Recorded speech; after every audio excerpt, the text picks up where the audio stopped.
Bienvenue sur Memento Mori, le podcast qui parle du présent en prenant la fin comme point de départ.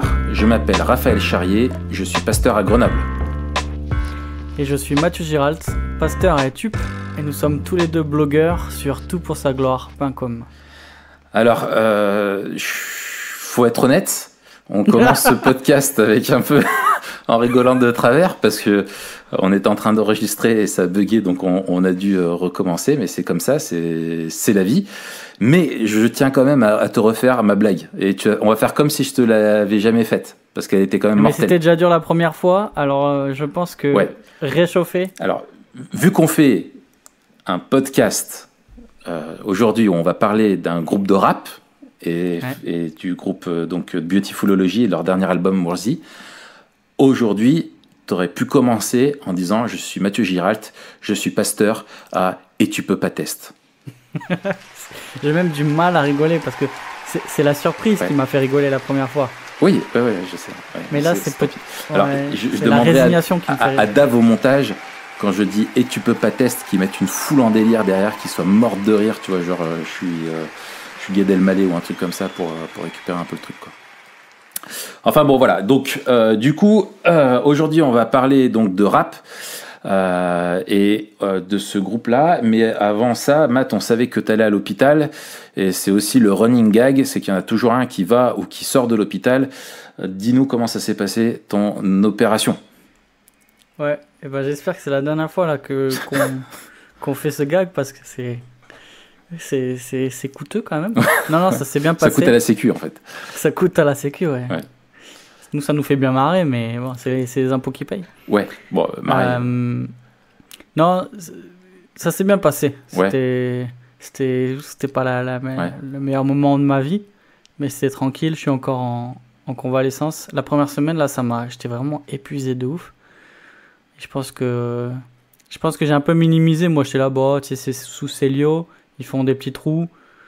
Mais le médecin, il m'a quand même rappelé, on vous a quand même enlevé un organe. En fait, quand ils te disent c'est sous Célio, c'est que il y a le magasin Célio et t'as le bloc qui est en dessous. Et tu sais que Marion, elle vit avec moi, mon gars. Ouais, mais c'est ce que je me dis. En fait, j'étais en train de me dire, mais est-ce qu'en vrai, il fait autant de blagues nulles? Et je sais pas. Mais si. Ouais, mais... Sauf que là, elle te marque parce qu'on est tu sais qu'on va être écouté, mais en vrai... Ah, c'est peut-être ça. Ouais. Mais non, c'est quand même une opération anesthésie générale. C'est pas anodin non plus. Enfin bref, j'étais fatigué, puis Dieu m'a mis un stop, je pense. Quand tu dis que c'est pas anodin, c'est que c'est pas dans la ville de Nodin ou c'est... Et peut-être qu'on devrait faire un contrat moral, tu vois, genre, t'as le droit à 2 blagues pourries par épisode. Ouais, non mais c'est vrai. Tu as un quota, tu vois. Non mais c'est vrai, c'est infernal. C'est infernal. Et puis bon, là, on y réfléchissait tout à l'heure, là, quand on a enregistré la première fois avant que ton truc il bug. Mon truc. Et ton truc. Merci, l'esprit d'équipe, super. Mais... c'est vrai que la dernière fois que j'étais anesthésié généralement, c'était... et j'ai un marqueur temporel. C'était en 98, pour l'appendicite justement. Parce que sortait, et ça tournait en boucle à l'époque sur M6 Musique, je crois que ça s'appelait. Laisse pas traîner ton fils. Énorme. Du groupe mythique NTM. Je sais pas s'il s'appelait encore Suprême NTM. Non, je crois qu'ils avaient abandonné le Suprême. Ouais, je pense, Mais c'est vrai que c'était vraiment 98, une année entre la victoire de la Coupe du Monde et tous les bons albums de rap qui sont sortis. Je me suis gavé, quoi. Ils nous ont gâtés, on peut le dire. On a été gâtés. Vive la France, Black Blamber avec son multiculturalisme et son footix. Et son footix. Footix qui est le père d'une nation de footix maintenant. Ça c'est pas mal aussi. Ça fait plaisir. Ouais, c'était avec Charlie et Lulu. Alors, ça c'était un autre truc. Ça c'était une autre émission. Je m'appelle Charlie. Ça c'est Hit Machine. On est sur M6. Pour le Hit Machine. Voilà, c'est ça. Bien sûr, je regardais Charlie et Lulu, ouais. Je me demande ce qu'ils sont devenus. C'était les ancêtres avant que débarque MTV. Après, je pense, dès que MTV, dès que les chaînes un peu câblées, machin, sont démocratisées, tout ça, ça a perdu un peu de... Ouais. Je crois qu'après, c'est fini, quoi. Ouais, maintenant c'est The Voice. Maintenant, c'est The Voice, maintenant, c'est Island Célébrité. Ah bon? Ouais, j'ai vu ça. C'est quoi? C'est des célébrités sur une île? C'est quoi le concept? Ouais, ils te foutent des célébrités sur une île et t'as Mike Horn. Tu vois ce mec-là, Mike Horn, c'est une espèce d'aventurier qui a fait le tour du monde. Ouais, ça me dit quelque chose, ouais. C'est comme Grill Beers, un peu. Ouais, c'est un peu comme ça, mais en moins... Je pense que c'est moins bien. J'ai pas regardé le machin, mais... Ouais, et surtout moins intéressant, quoi. Je sais pas qui ils ont mis sur l'île, tu vois. Ouais. Mais bon, bref. Oh, on pourra faire un épisode. Ouais. S'il faut en regarder qu'un, ok. Ouais, c'est ça. Non, on peut regarder ça. Une bande-annonce, à mon avis, ça suffira à nous doser, là. Yes, bon, alors, Worthy, 3e album de Beautifulology, un album qui déboîte. Du très très bon rap, de très bons rappeurs. Et on disait un beatmaker qui est donc le beatmaker, c'est celui qui fait le son, quoi. Hein, c'est qui est vraiment très très très fort. Et il y a quand même une grosse évolution sur les 3 albums de Beautifulology. Hein. Ouais, c'est ça, ils ont sorti le premier quand moi j'étais à l'IBG, c'est là-bas que j'ai découvert. Satellite Kite, je sais pas comment on dit. Ça c'était 2012, ensuite Instruments of Mercy en 2013. Ça j'écoutais à fond quand on était à Aix. Et ils ont mis 4 ans après à faire Worthy, qui est sorti en 2017, là, il y a quelques mois. Et c'est vrai qu'on voit quand même pas mal la différence, même si les 2 premiers, c'était déjà des beaux albums, des beaux projets. Une écriture déjà fine et biblique. Mais là, il y a une profondeur avec ce 3e album, et même au niveau de la couleur musicale. Si tu regardes les 2 autres, celui-là est beaucoup plus homogène, même dans la composition. Ça a toujours été... Moi, j'ai trouvé que c'était toujours très bien mixé, leur musique. Mais là, il y a une espèce d'homogénéité du début à la fin. Il y a un dispositif qui fait que l'album est très... il se tient, quoi. Et d'ailleurs, je sais pas si tu as remarqué... Charlie et Lulu dirait que c'est l'album de la maturité. C'est l'album de la maturité, ouais. Non, c'est plutôt l'autre, là, le mec... qui faisait les interviews. Un peu blond, avec une brosse, là, sur M6. Non, mais toi, tu cherches un guignol. Moi, je cherche le mec qui est le spécialiste du rock, là, qui est invité partout et que ça voit un peu de... machin... Garou ? Bah, bref. Putain, ouf. Mais non, là, celui qui... Bon, bref, on s'en fout. Mais si t'es devant le tracklist de l'album, et ça, on peut même le voir sur Genius en ligne, ça fait une espèce de miroir. Si tu prends les premières lettres des titres, ça fait Wisdom. Non. Jusqu'à Messiah à la 6. Et si tu remontes depuis la 12 jusqu'à la 7, ça fait aussi Wisdom. Non, mais tu vas loin, mon gars. J'ai pas fait gaffe à ça. Je te donne les clés pour découvrir les sens cachés. Ouah, t'es un ouf. J'avais pas du tout fait attention à ça, en fait, parce que je l'écoute que sur mon portable et Mais sinon, bien entendu, je l'aurais vu, moi aussi. Enfin, c'est évident, quoi. Ça saute aux yeux. Moi, d'ailleurs, je l'ai pas vu, je l'ai lu. Ah bah voilà. Le mec, il m'en met plein la tronche, tu sais. Ouais. Wisdom. En fait, et ouais, c'est un chiasme, en fait. Ouais, c'est un peu comme un peu un truc comme ça. En fait, c'est dans les notes de Genius. parce qu'avant avant l'émission, là, j'ai écouté tous les titres. Ouais. Et puis j'ai regardé aussi les paroles. Et d'ailleurs, ce que je vous invite à faire, on voit vraiment justement la finesse d'écriture des deux gars là, Braille et Odd Thomas. Ce qu'ils font, c'est vraiment beau, quoi. Ouais. Ils sont et le label Humble Beast sur lequel ils sont, je crois ils sont eux-mêmes, je sais plus c'est lequel qui fait partie, qui est producteur aussi, qui s'occupe en même temps de ce label-là. Sous ce label-là, il y a vraiment aussi d'autres très bons artistes, de bons rappeurs. Voilà, bon, moi, je t'avoue que j'ai pas accroché avec tout, mais au niveau de la qualité, en tout cas, c'est Dutch Qualitat, quoi. Même si c'est fabrication américaine, on n'est plus dans l'époque de la Deuxième Guerre mondiale. Ça semble cohérent de dire que c'est américain et Dutch Qualitat. Ouais. Non, ils ont un standard d'excellence qui est vraiment bon. Une philosophie aussi qui est géniale. Parce que quand tu vas sur leur site, tous les albums qui sortent sont gratuits. Donc c'est vraiment aussi une marque de fabrication.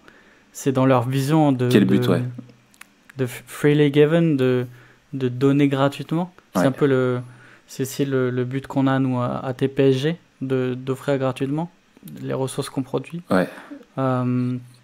Et vraiment, ils font des sacrés cadeaux parce que tu as de la qualité et avec des choses qui sont vraiment positives. Et on sait à quel point la musique, les éléments culturels aussi, nourrissent notre façon de penser. Et avec ça, ils donnent vraiment... ils font un énorme cadeau à des centaines de milliers de personnes, quoi. Ouais, et puis c'est génial dans la formation, on en parlera tout à l'heure, mais dans la manière dont on peut se servir de la musique pour nourrir notre théologie et notre doxologie. Et c'est vraiment aussi les valeurs qu'ils ont. Hein. Si tu vas sur le site et que tu regardes les valeurs, c'est créativité, humilité, théologie, doxologie. Ouais. Et ça se ressent vraiment dans leurs projets. Ouais. Et peut-être... Et en termes de créativité, moi je trouve, je reviens encore sur le beatmaker,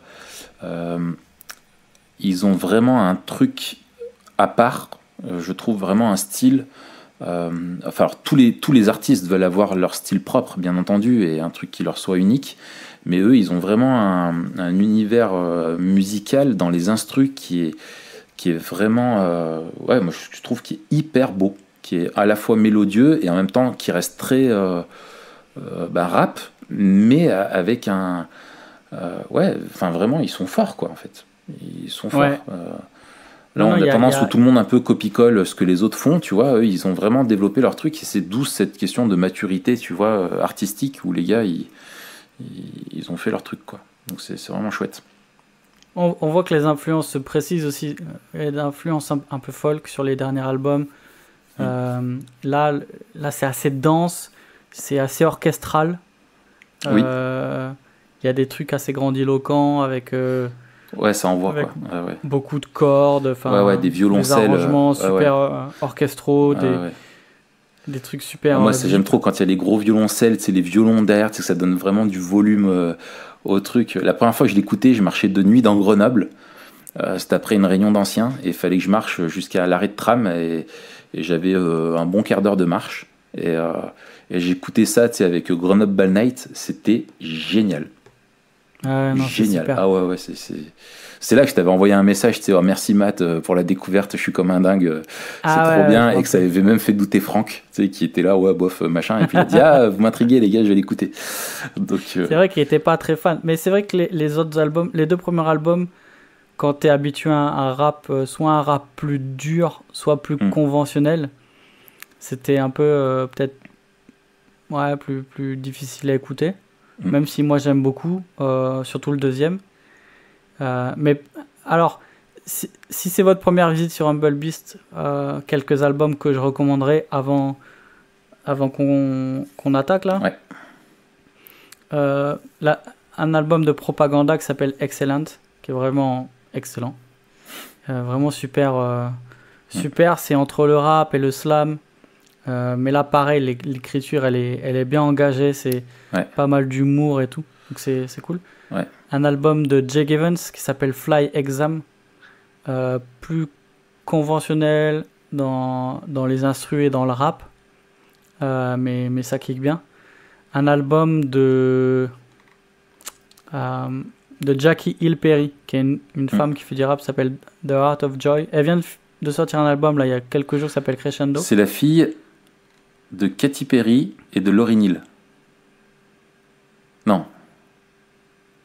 Mais c'est horrible ce que tu dis. Oui, non, c'est horrible en plus ce que je dis. J'avais pas fait gaffe. Ouais. Bah alors. C'est la fille spirituelle. Je pense en hommage à Lauryn Hill et voilà, et Jackie Kennedy et Jackie Chan. D'accord. Et voilà. Donc Jackie Hill Perry. Ok. Ouais. Toi, t'as un peu du mal avec le rap féminin. Hein. Moi, j'ai franchement des femmes qui rappent. Il faut pas en fait. Il faut pas. En fait, j'accroche pas du tout. Pour moi, c'est un truc qui est vraiment masculin. Le rap, tu vois, le fait même de rapper. Et quand une femme rappe, j'ai l'impression que pour moi, ça fait un peu contre nature. Alors, ça fait peut-être très cliché ce que je dis, mais alors, il y en a qui sont très fortes. Je dis pas et qui voilà. Même t'avais, je sais de Kenny Arcana, tu sais, la rappeuse d'origine d'Amérique du Sud, c'est une Marseillaise, je crois. Voilà, tu vois, enfin, mais jamais accroché à écouter une fille qui fait du rap, je sais pas, j'ai du mal. J'ai du mal. Et tu sais que Sam, quand on a un petit rituel, on part en voiture au magasin de bricolage, à chaque fois il me dit, papa, on se met de la musique de gars. Et alors du coup, je lui mets du rap. Et alors on écoute, il a sa préférée, tu sais, de Beautifulology, et on va au magasin de bricolage en écoutant du rap, et quand il sort de la voiture, il fait il imite les rappeurs comme ça, tu sais. Le bonhomme, il a 4 piges, c'est génial, je me régale. Donc j'explique les paroles. On parlera de tout ça quand on parlera de virilité dans un prochain épisode. Exactement, ouais. Exactement. C'est quoi toi tes deux, trois tracks préférés sur l'album? Alors moi il y en a, alors vraiment beaucoup sont vraiment excellents et c'est difficile de faire cet exercice-là. Je trouve le morceau numéro 2 If, qui est après donc le premier morceau qui est une introduction, il commence avec ça. Quand on parlait de maturité, je trouve que ça revient là très fort dans ce morceau. En gros il y a 2 couplets. Et donc c'est if, donc si, et en gros il égrène comme ça des si, et avec des si on coupe du bois, comme dirait Patrice Evra. Il dit bah si, et en gros dans le premier couplet c'est si, voilà, si Dieu m'enlevait, si Dieu enlevait ceci, cela, etc., s'il m'arrivait ça, et donc le gars égrène tout ce qui pour un, alors là il se met dans le coup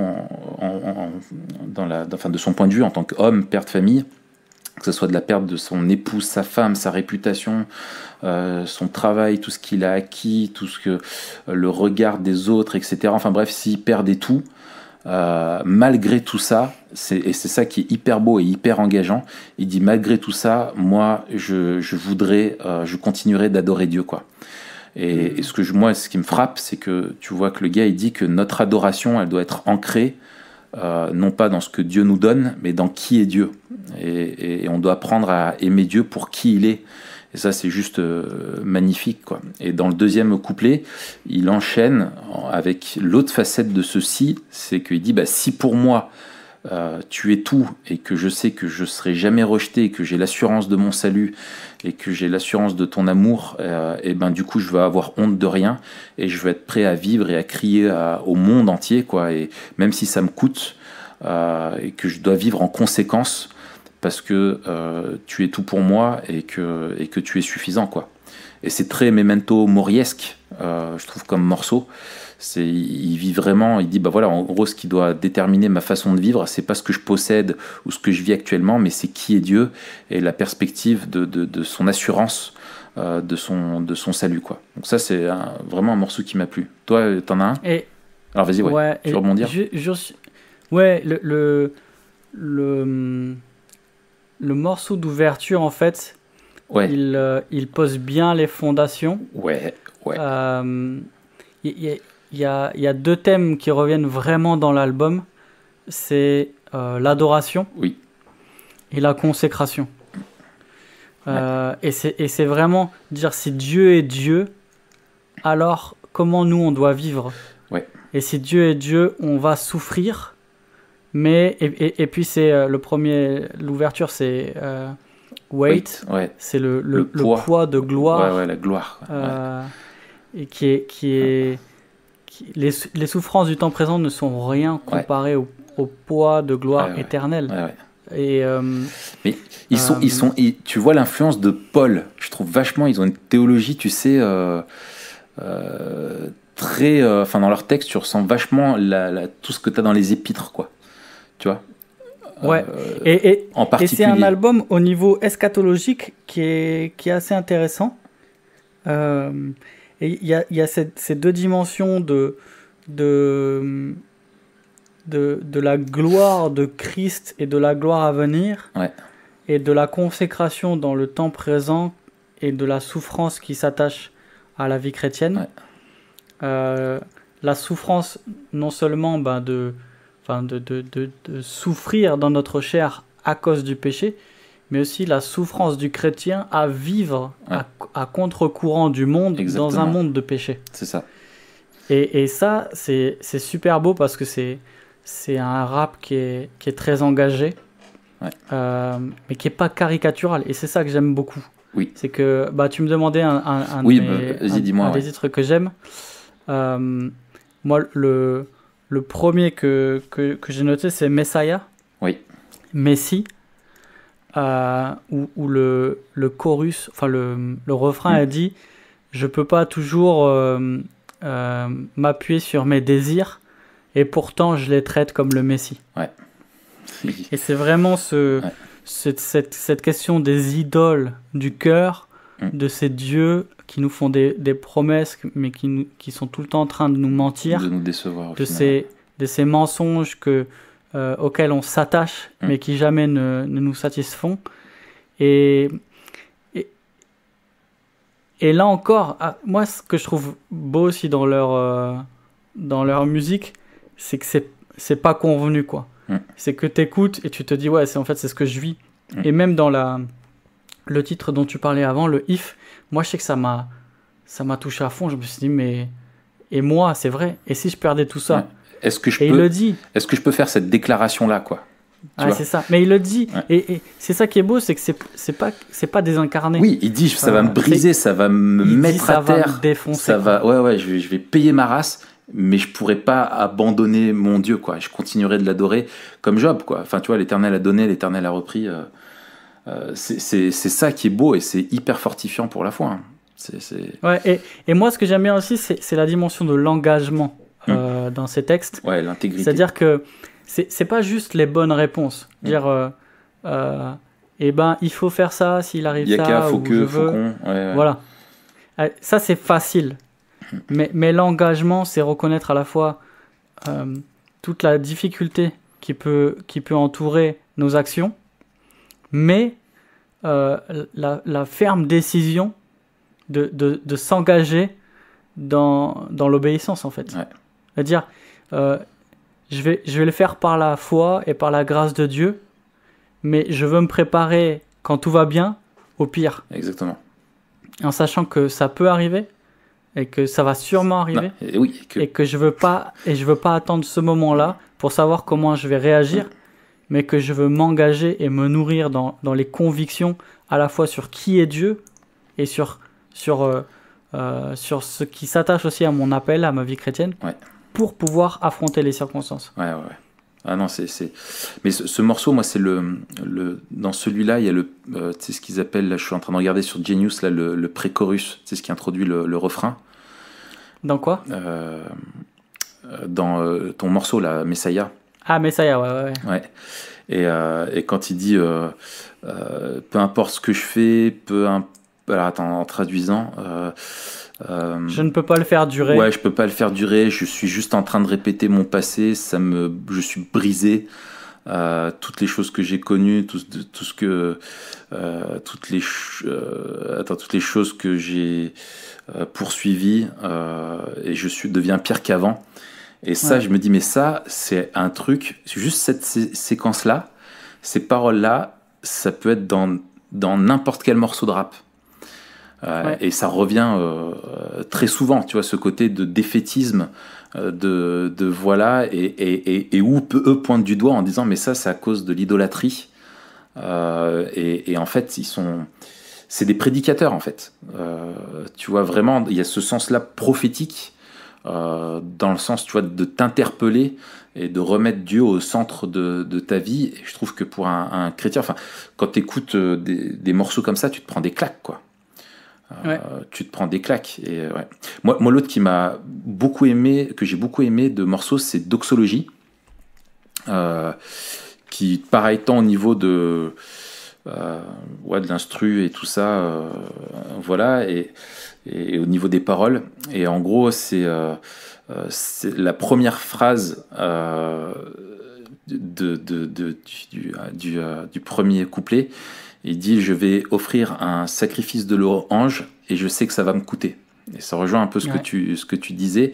Et ça fait penser, alors je sais pas s'il fait une allusion ou pas volontairement, tu sais, à David, quand il se repent du dénombrement. Je veux pas offrir quelque chose qui ne m'a pas coûté. Voilà, il veut offrir quelque chose qui lui coûte, parce qu'il dit, en gros, mais tout ce que ça va peu importe ce que ça me coûte, ça coûte rien par rapport à ce que Dieu, lui, a payé pour me sauver, et par rapport à lui, la valeur. Tu vois, je pourrais jamais rien offrir à Dieu qui soit à la hauteur de sa valeur. Et en fait, il dresse après dans le morceau un portrait de ce Dieu, et de ce que Dieu a fait pour lui au travers du salut, et comment lui veut l'aimer en retour, et que ça doit être un amour, ça rejoint ce que tu disais, engagé.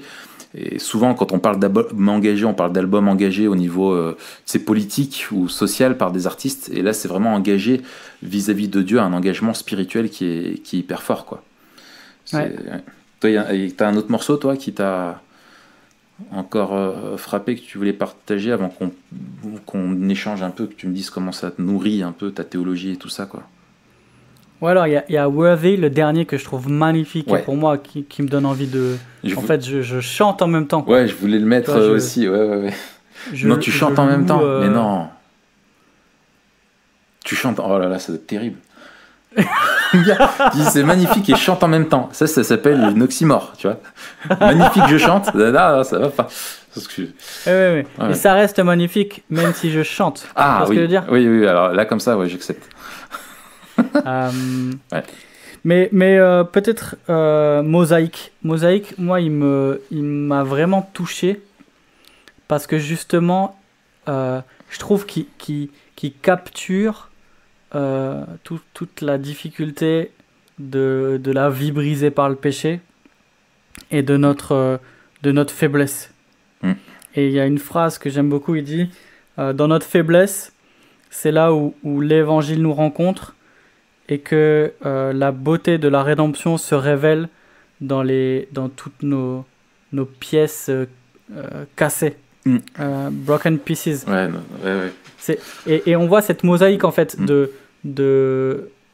trucs cassés, mais qui, avec la lumière, fait quelque chose de magnifique. Tu vois. Et c'est vraiment cette image-là. Et avec encore cet engagement, il dit, j'ai été appelé à donner ma vie au lieu de la garder.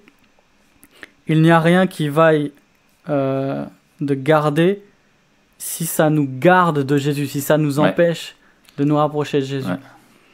Et cette beauté de la rédemption qui vient nous relever alors qu'on est cassé, et même qui vient, la beauté de la rédemption se voit à travers nous, notre insuffisance et notre déchéance, en fait. Et c'est ça qui est beau, en fait. Dans un autre album, tu sais, je sais plus si c'est le premier ou le deuxième, il y a deux morceaux, tu sais, il y en a un qui c'est Size of Sin et l'autre c'est Size of Grace. Et dans Size of Grace, là-dedans, dans celui-là, il revient là-dessus et il te montre tu sais, tu te prends d'abord le morceau qui te montre la taille du péché, tu vois, plus grand que ce que tu imagines, et après tu as le morceau sur la taille de la grâce, quoi, l'ampleur de la grâce qui est extraordinaire. Et c'est non, mais ils sont super super forts, et je te propose là pour les quelques minutes qui nous restent, qu'on en vienne à nous, c'est quelque chose qui nous préoccupe beaucoup, c'est comment la musique peut nourrir notre théologie et notre adoration. Pourquoi toi t'aimes écouter du rap avec une théologie réformée, calviniste, carrée, qui te nourrit? Pourquoi t'aimes te nourrir de ça? Ouais. Je pense que le côté artistique de l'écriture et aussi de la musique me fait réfléchir d'une autre manière. Oui. En fait, il y a des choses où je vais lire un bouquin de théologie et je vais écouter un morceau de Beautiful Eulogy, et ça va plus me marquer dans le morceau que dans le livre. Même s'il dit la même chose, tu vois. Mais il dit d'une autre manière, avec des images, et même avec la dimension aussi émotionnelle de la musique. Tu vois, et pour moi, ça c'est un gros plus. Ouais. Quand j'écoute le morceau Mosaïque, où pour moi c'est un enseignement pastoral, à la fois pour mon cœur, tu vois, pour mon âme, ça me fait du bien, tu vois. Et en même temps dire, est-ce que moi je vois aussi l'évangile comme ça dans mon ministère, tu vois. Est-ce que je vois la gloire de Dieu resplendir dans la misère que je vois au quotidien, dans la vie cassée de mes voisins et de mes frères et sœurs dans l'église, tu vois.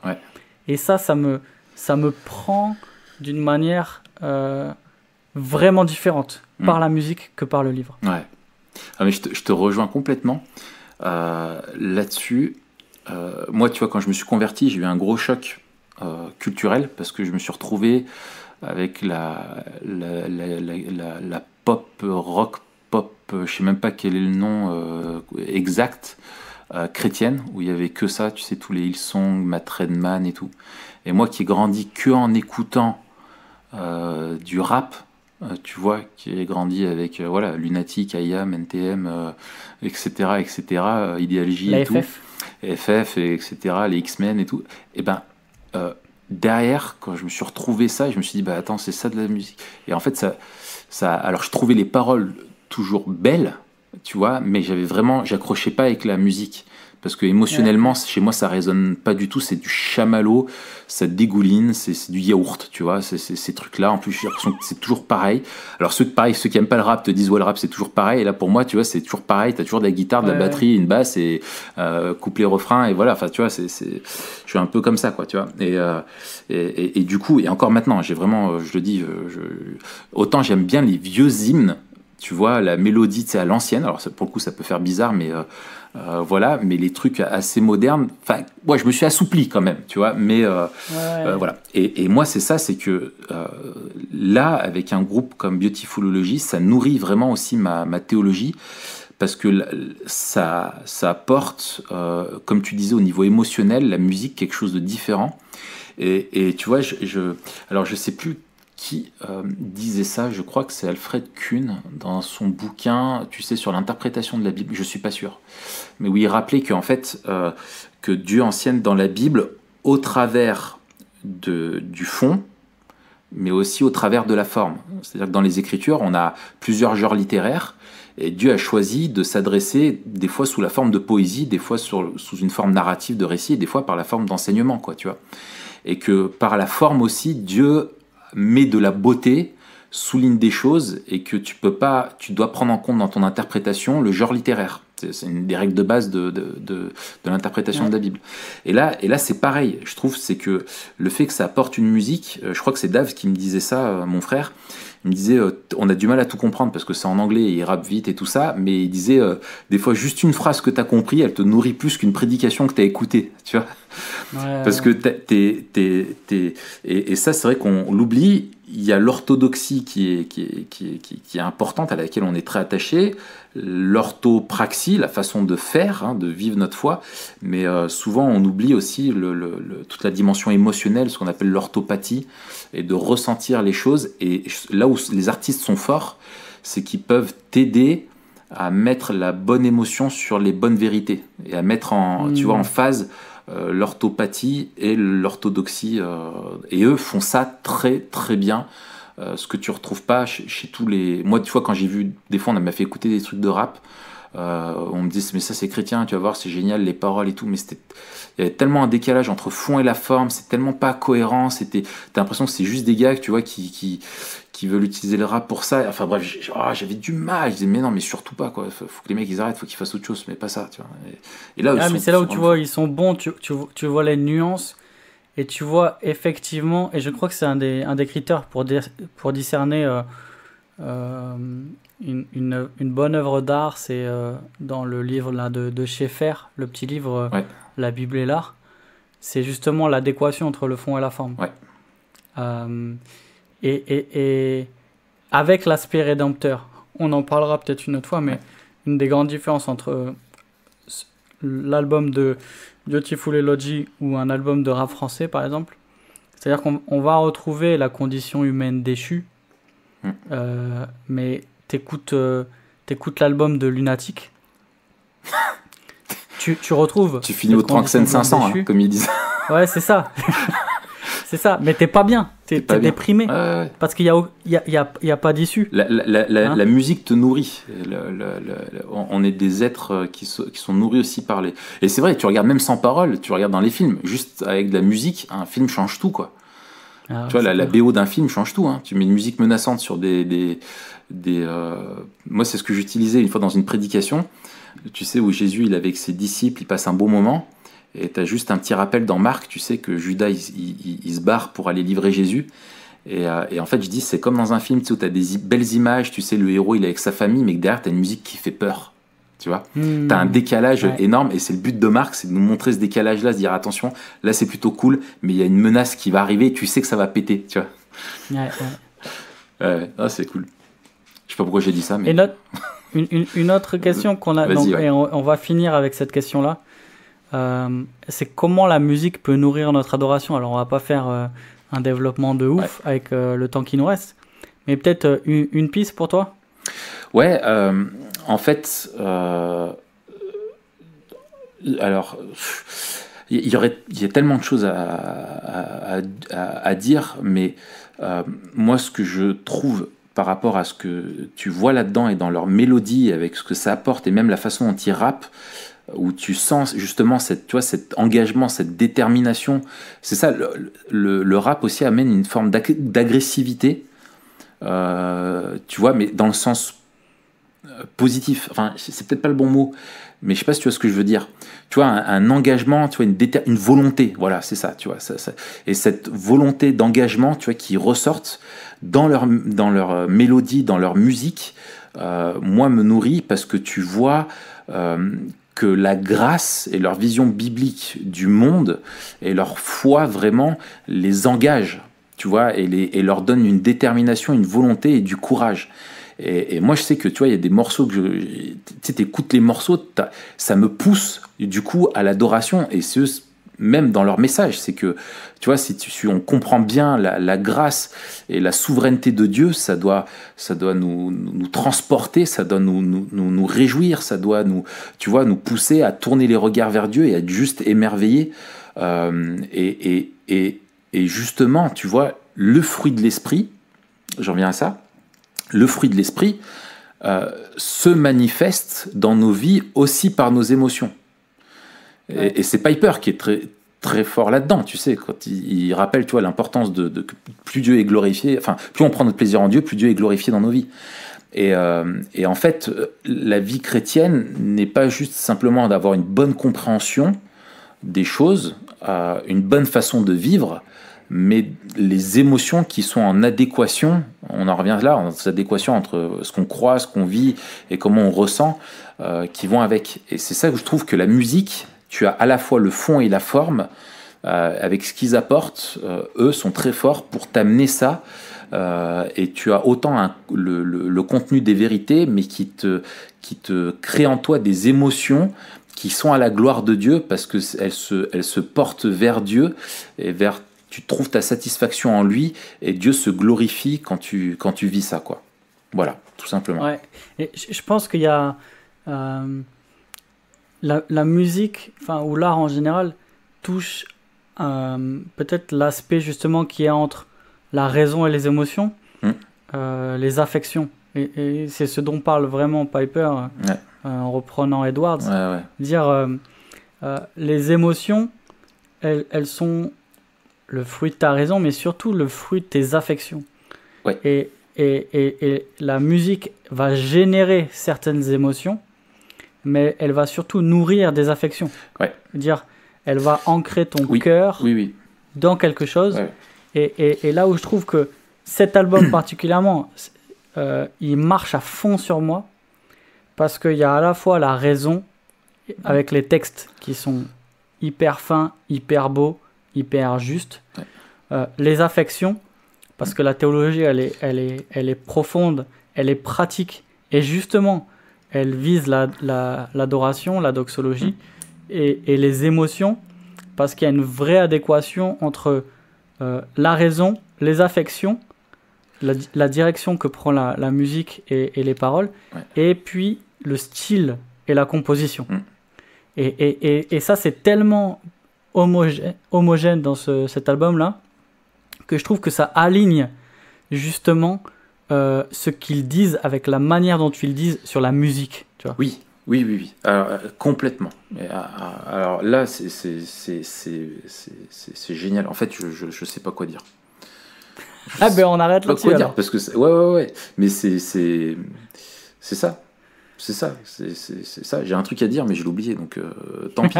Mais en tout cas, je trouve faut pas oublier je trouve les artistes apportent vraiment quelque chose d'essentiel à l'Église. Et un jour, je pense qu'il faudrait qu'on parle, que toi, avec justement, je te pose des questions plutôt sur le rôle des artistes dans l'Église, parce que je pense qu'il faut vraiment qu'on en parle et qu'on évolue là-dedans. Moi, je suis admiratif face aux artistes, parce que je le suis pas du tout, et que je les trouve vraiment, du coup, je trouve ce don-là, tu vois, merveilleux, et ils apportent quelque chose de terrible. Et si, j'ai retrouvé ce que je voulais dire, donc c'est là-dessus que moi je vais conclure. C'est que quand tu parles d'affection, moi je parle derrière, tu vois, que pareil, avec les émotions, les vérités en lesquelles tu crois deviennent des convictions. Tu vois, c'est pas simplement des faits, tu vois, comme des axiomes auxquels tu adhères, mais que ça devient des convictions que tu vis et qui te poussent à vivre. Et tu vois dans Beautifulology, justement ça, et notamment dans le premier morceau que je parlais de If, que c'est leurs convictions, les présupposés que tu as, tu vois, qui sont inébranlables parce qu'ils sont fondés sur la personne de Dieu et ne dépendent que de qui est Dieu et pas de tout le reste. Et du coup, ça t'engage à vivre une vie, tu vois, qui a sa gloire, quoi. Voilà. Matt, merci pour ce bon moment passé ensemble. Je sais pas toi, moi je vais aller m'écouter un peu de rap. Et puis on se retrouve la semaine prochaine pour parler de quoi déjà ? D'écologie. Écologie. Super. Alors c'est toi qui vas nous conduire dans cette conversation. D'accord. Ça marche très bien. Allez, à bientôt Matt. À bientôt. En attendant, n'oubliez pas. En attendant, le mec, c'est qu'il va faire gros coup. Un dernier truc à vous dire.